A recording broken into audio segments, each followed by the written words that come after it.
In today's video, I'm going to teach you how to fix Webflow 404 errors.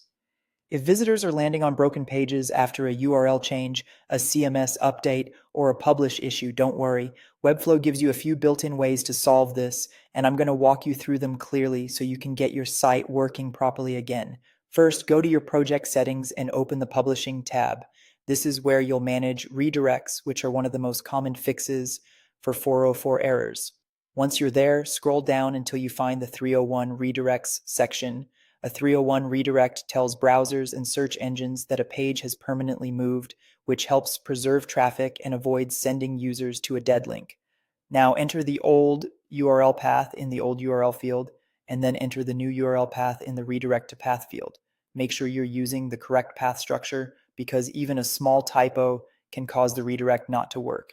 After that, click Add Redirect Path and then publish your site.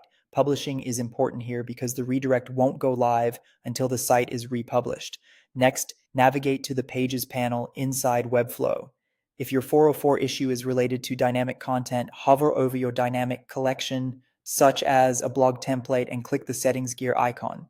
In the Publish Settings area, make sure the toggle is turned on. If this setting is disabled, the collection page may not be available publicly, which can lead to 404 errors, even when the content exists. Once that's enabled, publish your site again to apply the change.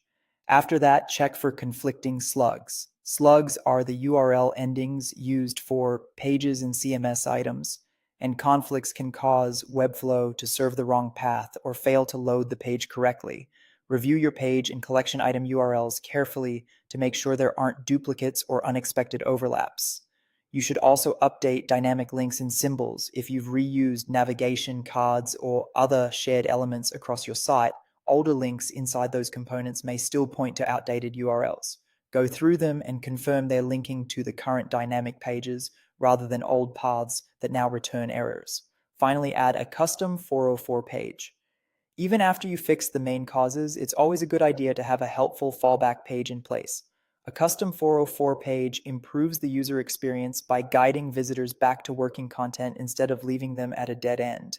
That's how to fix Webflow 404 errors efficiently. Once you've made these updates and republished, test your affected links to confirm everything is resolving correctly.